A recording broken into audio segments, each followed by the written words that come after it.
विद्यादि सागर सुधी,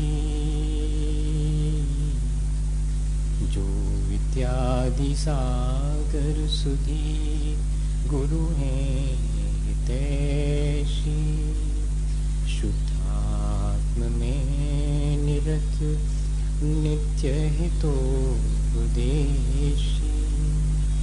वे पाप ग्रीष्म ऋतु में जलहें सयाने,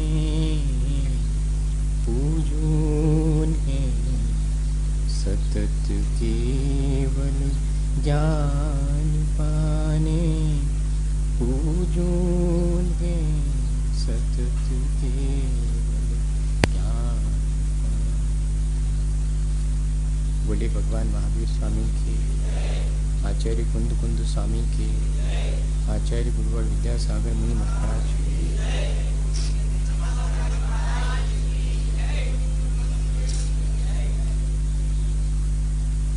हम सभी लोग अपने जीवन को अच्छा बनाने के लिए दृष्टि की निर्मलता, आत्मज्ञान और सदाचरण, इन तीनों का आलंबन कैसे लिया जाए और कैसे अपने जीवन को अच्छा बनाया जाए, इस पर विचार कर रहे हैं। दृष्टि की निर्मलता से ही ज्ञान और आचरण में समीचीनता आती है।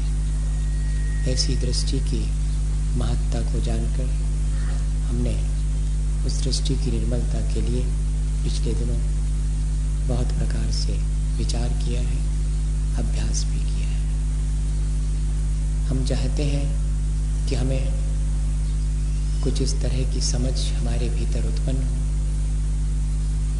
कि हम हे उपादेय का ज्ञान कर सकें, हम सौ पर का विवेक अपने भीतर उत्पन्न कर सकें। अभी तो हम पर को भी स्व जानने रूप भ्रम में फंसे हुए हैं। कुछ हमारे भीतर इस तरह अज्ञानता हटे कि हमें स्वपर का भेद विज्ञान उत्पन्न हो, हम भौतिक ज्ञान से बचकर वीतराग विज्ञान को अपने जीवन में प्राप्त कर सकें। इसके लिए जरूरी है कि हम ज्ञान का अभ्यास कैसे किया जाए, इस पर भी विचार करें। तो हमने पिछले दिनों ज्ञान वास्तविक कौन सा है जो हमारे जीवन को परिवर्तित करे, जो हमारे परिणामों में निर्मलता लाए, हमारे राग द्वेष को, हमारी अज्ञानता को घटाए, प्राणी मात्र के प्रति हमारे मन में सद्भाव उत्पन्न करे, वास्तव में वही ज्ञान श्रेष्ठ है।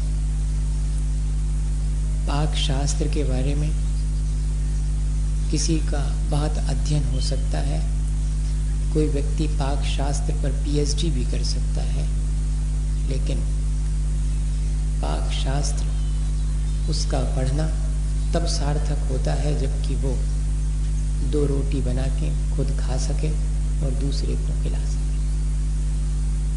संगीत में कोई पीएचडी ले सकता है,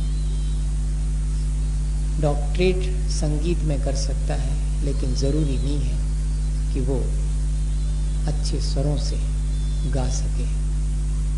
इसलिए जब भी हम ज्ञान प्राप्त करने के लिए शास्त्र का आलम्बन लें, जिनवाणी का आलम्बन लें, तो सावधानी रखें कि वह जो शास्त्र का अध्ययन है वह हमारे जीवन में फलीभूत होना चाहिए। ये उसकी कसौटी है। इसलिए भी क्योंकि और जो जीव हैं वे उसका वैसा अभ्यास नहीं कर सकते जैसा कि मनुष्य तत्व का अभ्यास कर सकता है। तत्व का अभ्यास करके अपने जीवन को संयमित कर सकता है। ये एक अतिरिक्त क्षमता मनुष्य के भीतर है। देव नारकी और त्र्यंच तत्व का अभ्यास जितना कर सकते हैं सो करते हैं, लेकिन वे उस तत्व के अभ्यास के फलस्वरूप अपने आचरण को संयमित बनाना चाहें तो नहीं बना सकते। मनुष्य को ये अतिरिक्त क्षमता मिली है।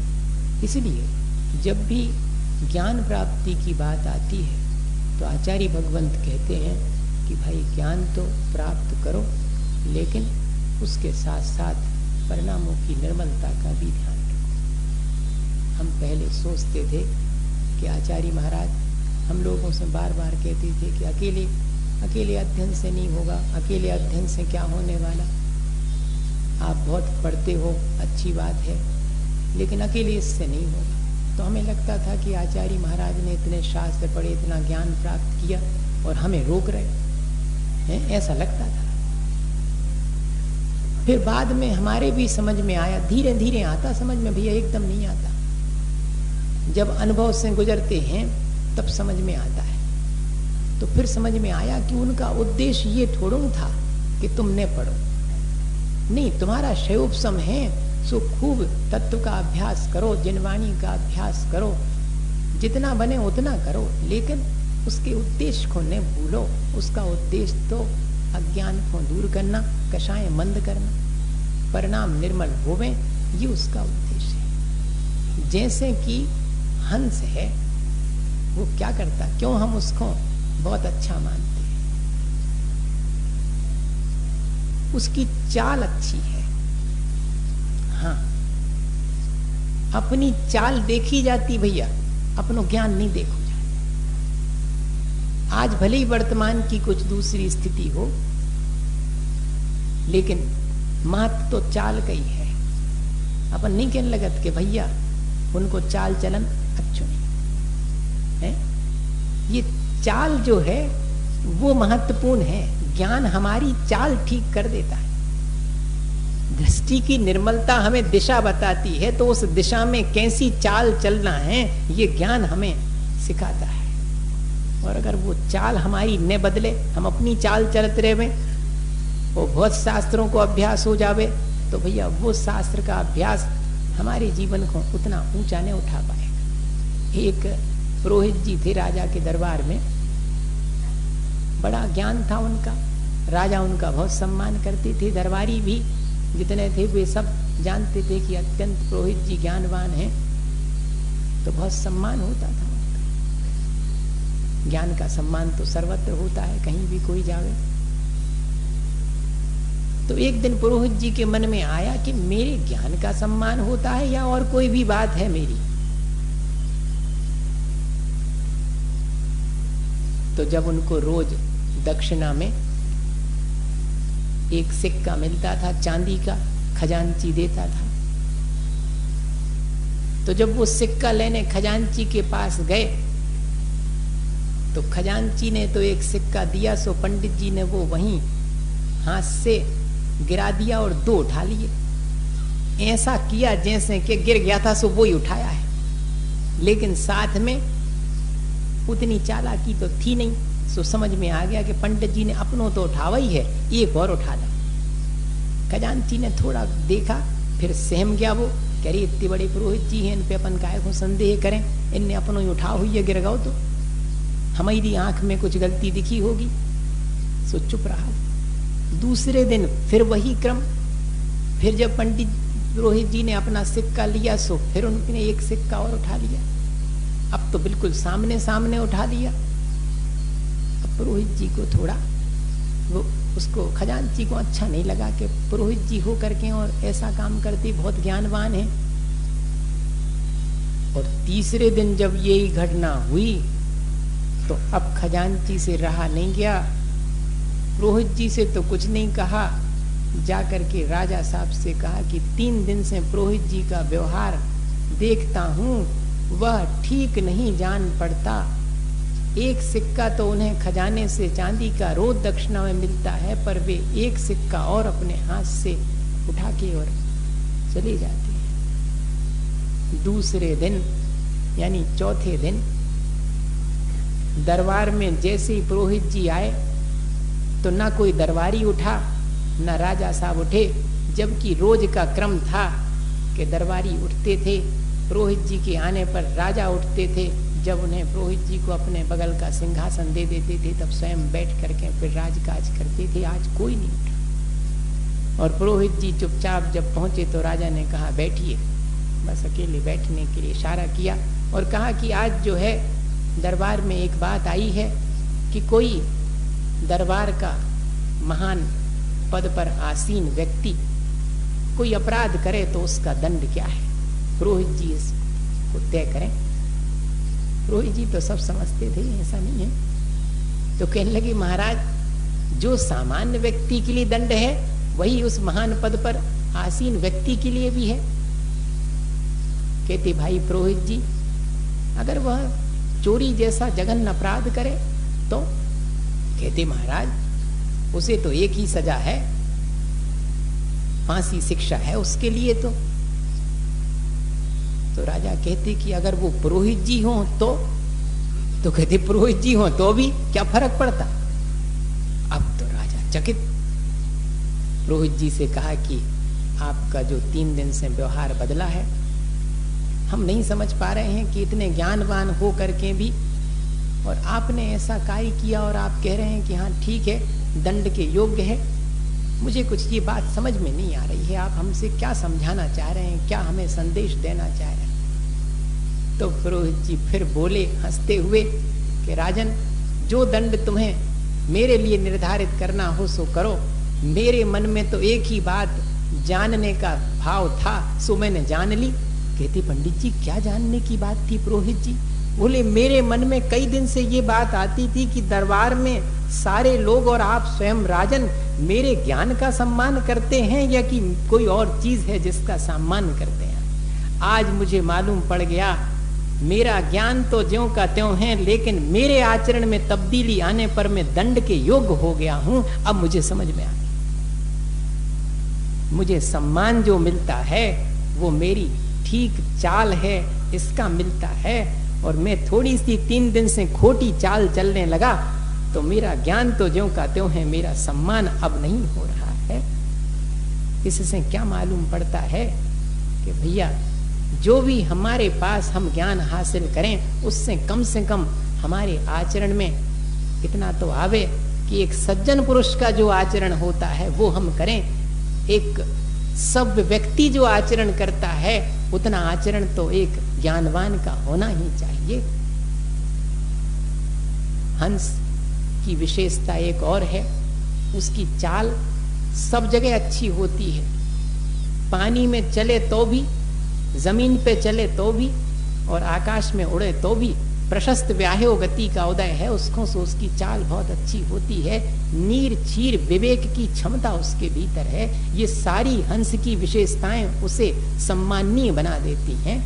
और आचार्य भगवंतों ने लिखा कि ऐसा ही नीर चीर विवेक जैसे हंस का है सो ज्ञानी का होता है, और ऐसी ही चाल जैसे कि हंस की है वैसे ज्ञानी की होती है। पानी पर चलने का मन है, पानी पर चलने का आशय क्या है? अपने पानी तो मन के समान है, मन जल के समान तरल है। जरा सा कोई कंकर गिरा वाइब्रेशन होना शुरू हो जाते, मन में भी निरंतर तरंगें उठती ही रहती हैं। संकल्प विकल्प के जाल का नाम मन है। उस संकल्प विकल्प को जो जितने अच्छे से जीत सके वो है उसकी चाल। तो पानी पर जैसे अच्छी चाल चलता है हंस, ऐसे ही मन में भी जिसके कम संकल्प विकल्प हैं उसका है मन ठीक, उसकी है चाल ठीक। और जैसे जमीन पर हंस ठीक चाल चलता है वो है जमीन यानी शरीर।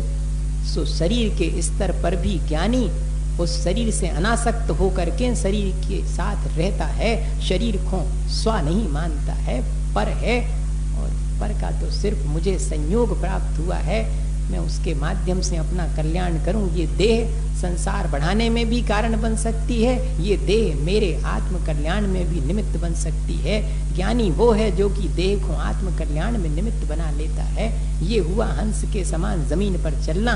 और हंस जैसे आकाश में और विचरण करता है स्वच्छंद, लेकिन उसका अपना एक, उसकी अपनी एक लय है, उड़ने की उसकी अपनी एक गति है, उसका अपना आनंद है।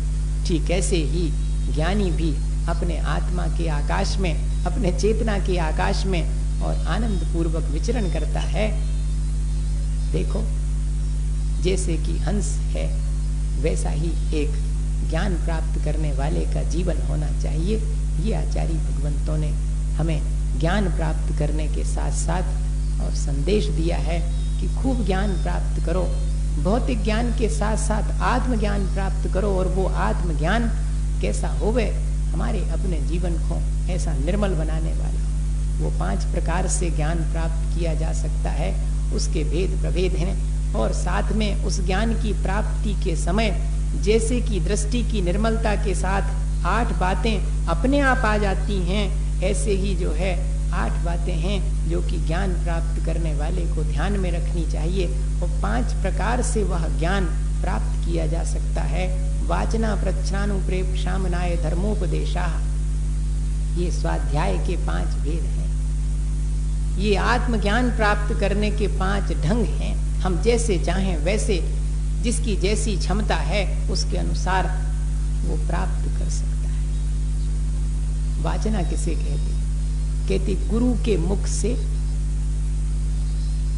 मुख से सूत्र का अध्ययन करना वाचना कहते। सेल्फ स्टडी का मतलब नहीं है वाचना,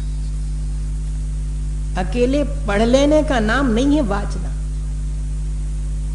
ऐसी परिभाषा लिखी आचार्य भगवंतों ने कि गुरु के मुख से, और सूत्र का अर्थ, सूत्र को समझना, सुनना। अब गुरु के मुख से मतलब गुरु कौन है?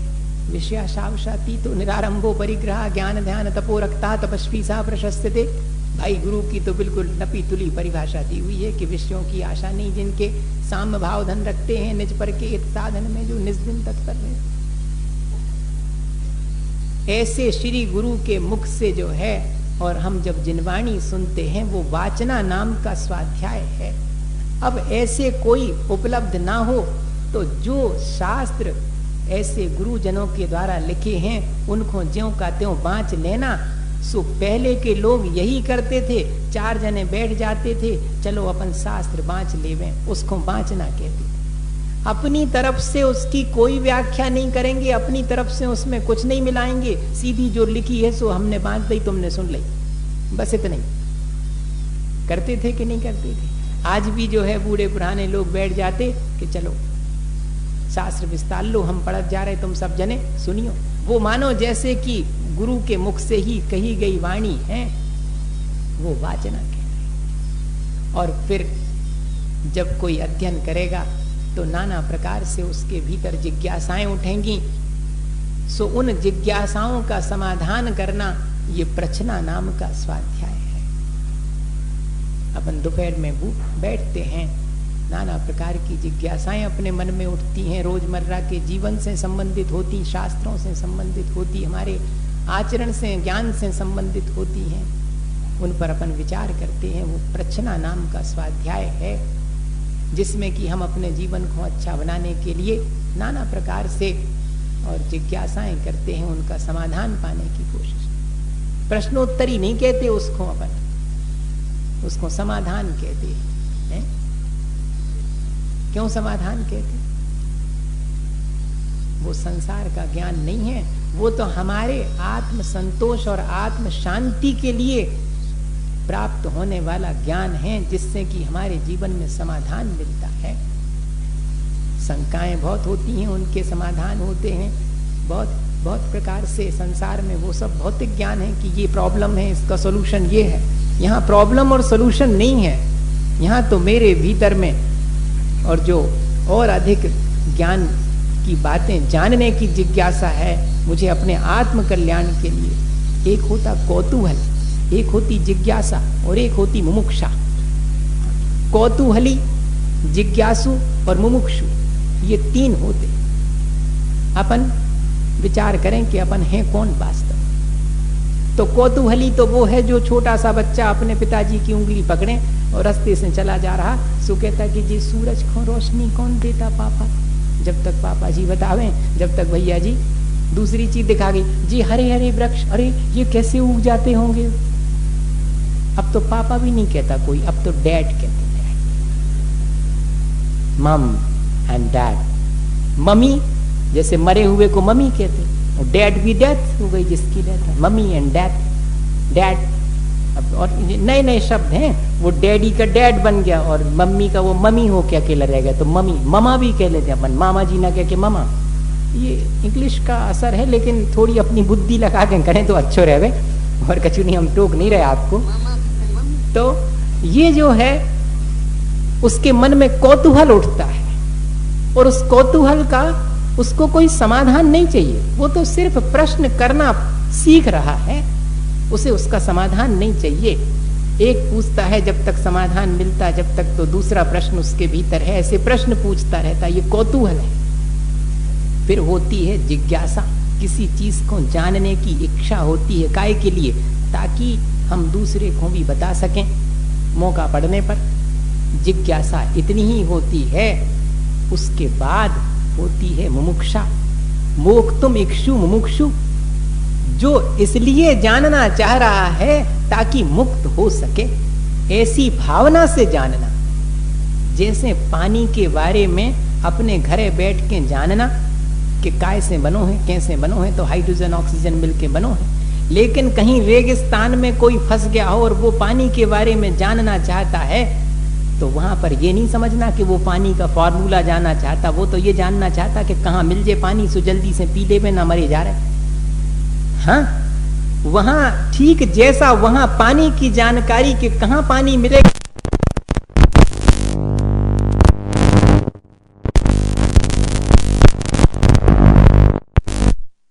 मैं तृप्त हो जाऊं, ऐसे ही मुमुक्षु के भीतर अपने मोक्ष की इच्छा के लिए ज्ञान प्राप्ति का उपाय करने का मन होता है। वास्तव में वही श्रेष्ठ प्रक्रिया है।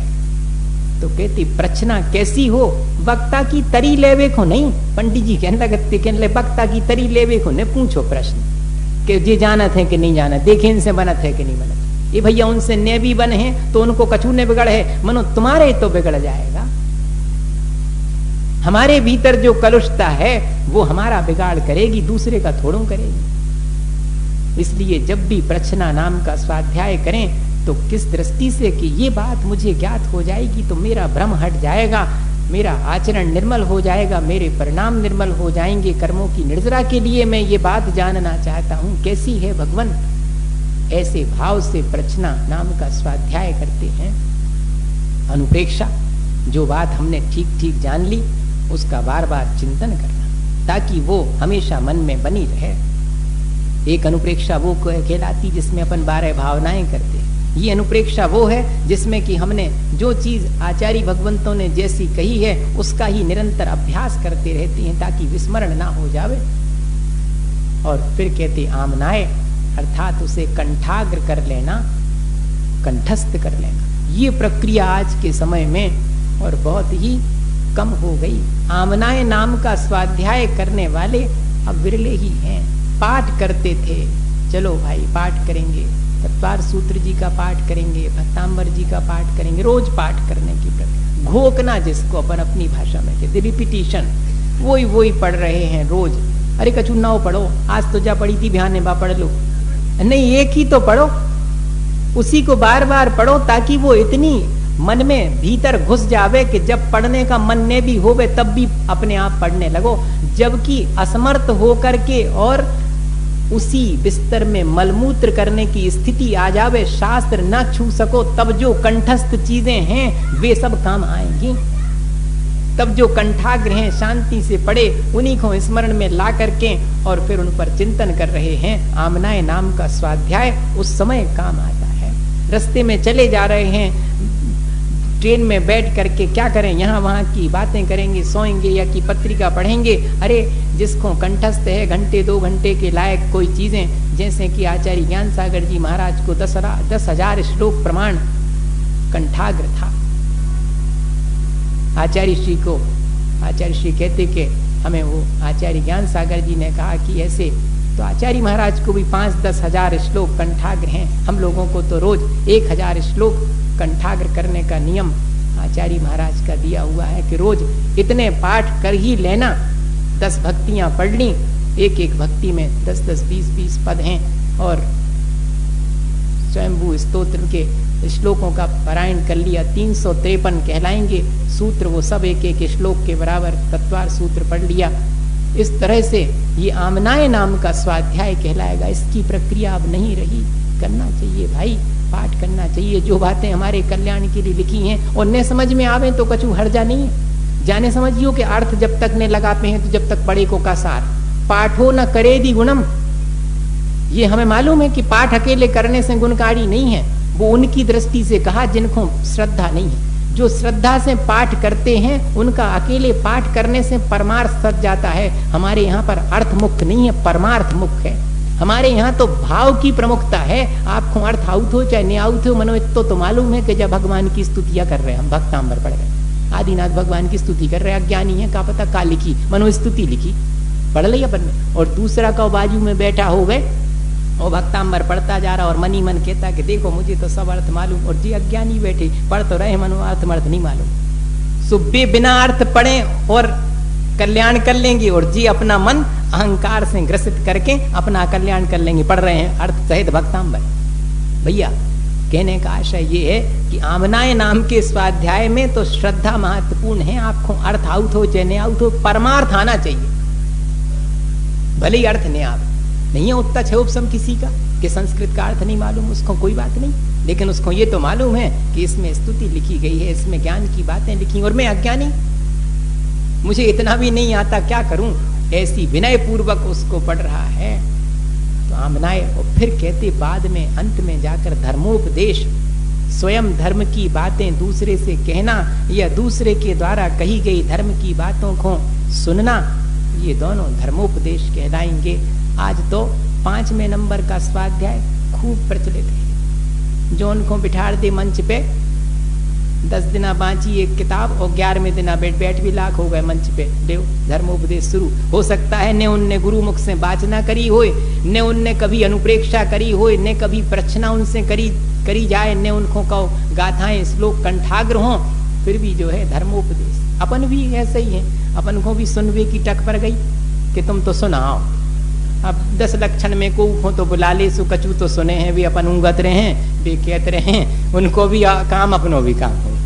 अब काय से होते तो मैंने अब 12 बजे सब बन है, सब तैयार हुई है, जब फिर कहें 12-1 बजे तक जी में संजा को मुंह लगे अभी का आसन करने, तो 12 बजे तक कैसे कटे समय, पूजाएं कर ली, वे तो हो गई 9 साढ़े 9 तक। अब पंडित जी को बुलाओ भी कचू बाँचे, तो अच्छा ऐसा अपन ने बना लिया है। इसका नाम धर्मोपदेश नहीं है भैया।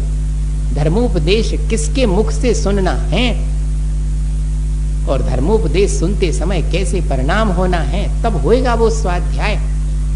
वास्तव में तो मुझे लगता है कि अपने आप के जीवन को पढ़ना ये वाचना है, और अपने आप से पूछना कि काय भैया है तो तुम्हारा स्वभाव बहुत अच्छो, बीतराग, लेकिन राग द्वेष में तो पड़े हो तुम जी। अपने आप से पूछना, कान पकड़ के अपना, और बार बार इस बात का चिंतन करना कि वो कैसा क्या हूं मैं, मेरा स्वभाव तो ऐसा नहीं है, संसार में मैं अज्ञानतावश कैसा व्यवहार करता हूं, ये इस बात का बार बार विचार करना और रिपीट करना इस चीज को। किसी से भी कहने में संकोच नहीं होना कि हाँ अभी मेरे भीतर बहुत कमियां हैं, मुझे उनको निकालना है।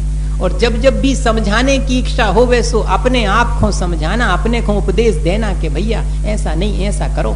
जैसे दूसरे को उपदेश देने का मन होता कि ऐसा नहीं ऐसा करो, अपने को देना।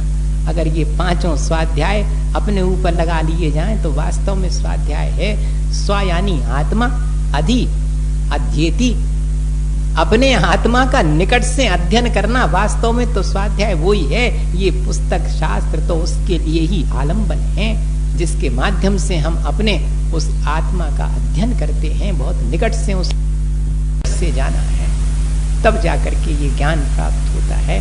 इस तरह ये 5 प्रकार का ज्ञान है, जिसको अपन को सावधानी पूर्वक, अब आपका आज तो जो है समय पूरा ही हो गया, मैं सोच रहा था कि वो कोई बात नहीं, कल कर लेंगे अपन।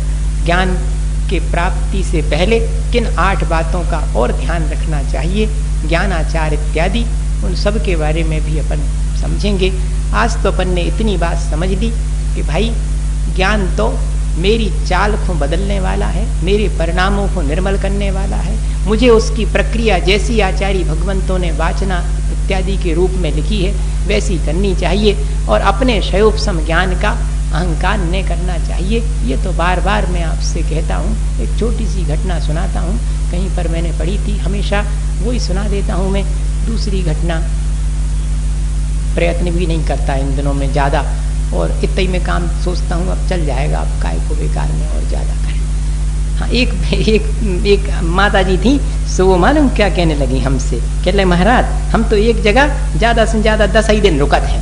हमने कि आपका अच्छा नियम है। कह ले अच्छो कचू नहीं, यहाँ हमारे पास 10 ही प्रवचन हैं, सो फिर हम दूसरे का चले जा सोते कर दे। भैया हमारे पास भी उतनी ही कहानियाँ हैं जो हम आपको सुना देते थे, ऐसे तो सुना दें, कहूँ और जो हैं सो वो तो सुना दें, बात तो उतनी ही है, हैं? एक ऋषि थे विश्वामित्र, तो उनको कहते अपने आत्मज्ञान था तो ब्रह्मर्षि कहलाते थे। जिसको आत्मा और अनात्मा का ज्ञान होवे तो उसको कहते ब्रह्मर्षि कह दिया।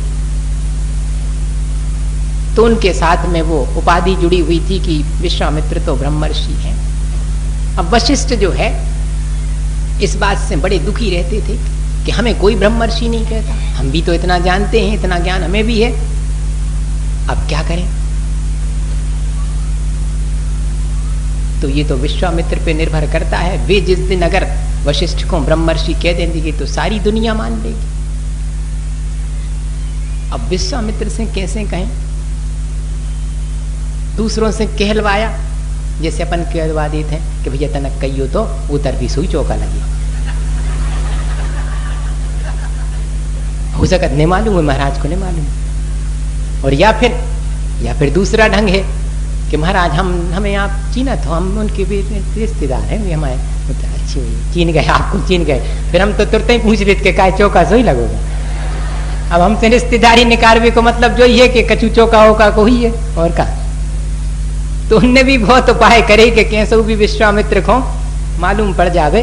मैं इसलिए कह रहा हूं कि ये बातें अपने लिए कितनी सहज हो गई, जबकि अपने को ये मालूम है कि अगर ऐसे निमंत्रण से होता तो बोर्ड पे लग जाता कि आज फलाने जगह परसों उनके थे। ऐसी प्रक्रिया है ही नहीं